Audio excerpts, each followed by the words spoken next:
Hello everyone, welcome back to the Monopolistic Investor. What a busy week it was, and that was just the beginning. This week it's going to be even busier. We had ASML and Netflix all report their earnings, and there's still more to go. This week we have two major tech companies report their earnings, namely Tesla and Google, so we will take a look at that. And also, we have some news that President Donald Trump will be imposing tariffs on the EU by August 1st if the EU doesn't do something. We will take a look at that as well. As I'm an Uber investor, I believe that a move in Tesla shares will likely have some sort of impact on the performance of Uber stock. With that, let's get into the video. Just a quick disclaimer, this isn't financial advice, do your own research. Here, we have the Financial Times article, an excerpt from it, saying what Donald Trump is trying to do. Here we have this discussion. Donald Trump has escalated his demands in trade negotiations with the EU, pushing for a minimum tariff of 15% to 20% in any deal with the bloc, according to three people briefed on the talks. The US president's hardened stance aims to test the EU's pain point threshold after weeks of talks on a framework agreement that would have maintained a baseline tariff of 10% on most goods. Trump has also been unmoved by the latest EU offer to reduce car tariffs and would be happy to keep duties on the sector at 25% as planned, said people familiar with the negotiations. Now, whether or not you agree with Donald Trump, I personally think that Donald Trump's decision here is understood. He has this way of pressuring nations to give in to his decisions and is fed up with the way that German cars are cheaper in the US than the US cars. Likely, the EU tariffs won't be at 30% or 20% on August 1st. I believe they will stay where they are. Bureaucrats discussing what to do next. I honestly don't think that Trump wants to put tariffs on all of the products. For example, we have ASML, and that is a company that is based in the Netherlands, so the European Union. And it's a company which makes those really complex machines that are used for making semiconductor. It's a critical semiconductor player for the US industry. And so I don't think that Donald Trump will impose such tariffs. Like, we have also some US officials saying that the administration is now looking at a reciprocal tariff rate that exceeds 10% even if a deal is reached. Now, maybe they are just, motivated by Trump to just say some things like that, just so the bureaucrats in the European Union will be more flimsy, more uncertain. Well, we'll see. I think that we don't need such tariffs. And, we'll see what will happen. But I'm not scared. We come to the other news that Jerome Powell is now being attacked in some sort of way by Donald Trump. And whether or not he can be really fired by Donald Trump is another thing. Here we have the article from CNBC saying that if President Donald Trump tries to fire Jerome Powell, the Fed chair, it would almost certainly set off a courtroom battle that legal and policy expert is bound to get messy, with uncertain impacts on the central bank, financial markets and the economy. I myself think that this would result in an economic fallout. Why? Well, picture this. The head of the Federal Reserve, an entity which overlooks the health of the US economy, is fired. What do you think of such a country? I personally think that it would be looked on as more uncertain, more risky. This is the view that this can have on foreign investors. And we see here that Trump doesn't have the authority to remove Powell. Most people familiar with the situation say Powell would sue if Trump tries dumping him. What else could Powell do? If he gets fired as chair of the board of the governors, that could simply retain Powell as chair, giving him continued influence over monetary policy. We'll see what will really happen. Donald Trump is also calling Powell names. I really don't think this is the best decision. But of course, we don't know what will happen. We have a quote here from Jonas Golterman, Deputy Chair Markets Economist at Capital Economics, said that the experience of other countries in which governments have suppressed central bank independence has generally been a combination of a slippery slope and the occasional sudden drop. Unlike raising tariffs, which can be withdrawn before the real damage is done, the reputational costs from firing Powell would be harder to undo. That is one quote. And, this is similar to what is happening in Poland. Now, it's not the same, but here what is happening in Poland, it's quite similar. In an unprecedented move, Poland's ruling coalition has submitted a motion to put central bank governor Adam Glapiński, who was appointed under the former Law and Justice government, on trial.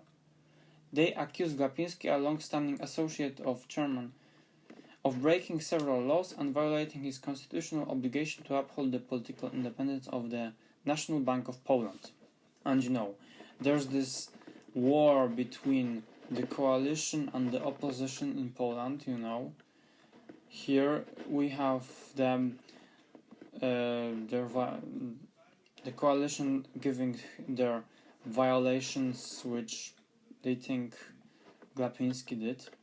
I personally believe this is a very similar situation, and this shouldn't happen, as, well, you know what it means. It means that our Polish economy could get, hurt by these sort of actions. Why?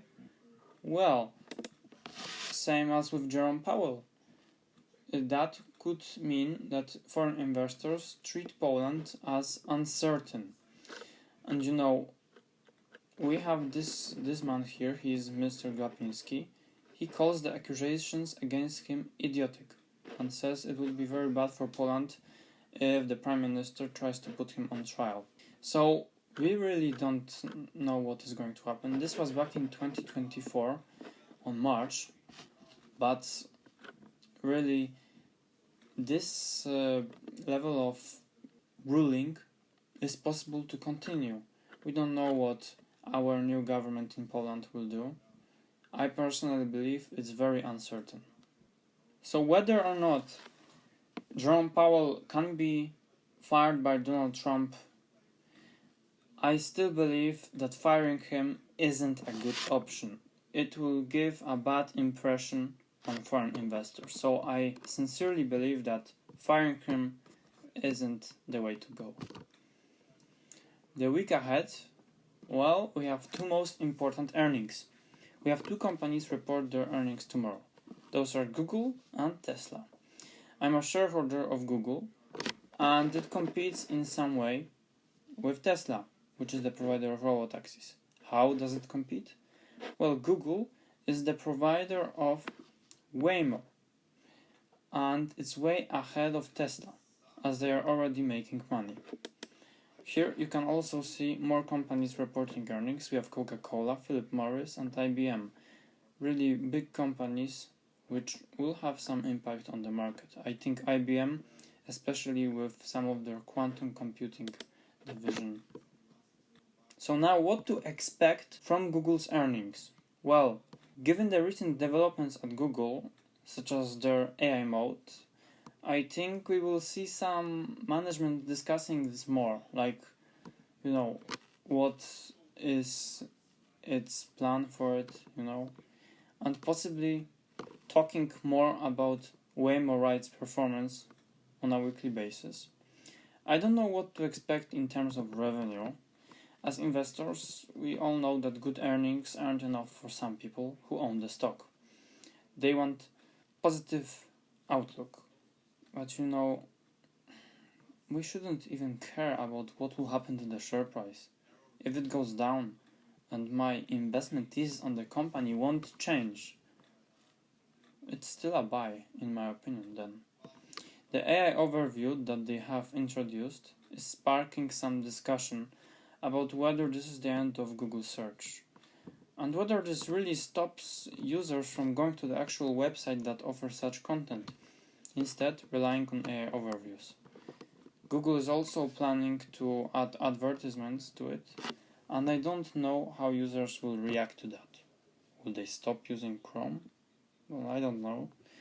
On the matter of tariffs, I don't think we can expect a lot or any commentary from them. Many investors will probably just look at the capex of Google and base their investment decision on that. I will take a look at their earnings when they are released and see what I think of them. And those are the things I will focus on most in Google's earnings. I will look at their revenue growth, as it's, a really important factor in terms of valuing a company, because the more it earns, the better for us. AI mode and overviews. Yes, we need to think about what kind of impact does an AI mode have on Google. Is it positive, or is it actually a way to reduce their market share of the search engine industry? I think the Waymo rides per week is an important key performance indicator investors should watch. It will give them a window into the future as to how Waymo will operate, and I think that this will be a really interesting metric to look at, as it will directly compete with Tesla. And here we come to Tesla's earnings. And what I expect? Well, we are seeing a drop in Tesla vehicle sales over the past few quarters. The sheer scale of BYD is threatening Tesla's made in the USA cars. But also Elon Musk's controversies are also part of this. I don't own Tesla stock, so I'm not an expert in terms of car companies, but there's one thing I know: free cash flow. That is what investors are focusing on, as this is the money that can be used for returns, buybacks and dividends. Use free cash flow. We know that the free cash flow of Tesla isn't something to be proud of. It's really jaggy. But this is the car industry and cyclical by default. I actually don't own cyclical stocks, except for maybe Caterpillar, so I have some exposure to cyclicality, but not as much as some people have with Tesla. Cars aren't software products. They have to be created in real life. I think that it doesn't matter what Tesla reports. Investors in this company are buying them most likely on the premise that Tesla will win the robotaxi race. I went over Waymo in some of my previous episodes, so I won't go into it many details here, but I believe that many Tesla investors are overlooking the fact that Tesla cars that use FSD, full self-driving, have actually killed some people, and Waymo has never actively killed a person. Only once was there a situation in which a stationary Waymo was involved in a fatal crash, but it wasn't the cause of the death, and that was already covered on this channel. Only dogs died of a Waymo. So I think that Tesla will need to address some of the investors' concerns in terms of safety in their cars. For example, if Tesla were to use some more sensors on their cars, I think that this would be a huge win from them, basically. I believe that Tesla is a company which is heavily overvalued.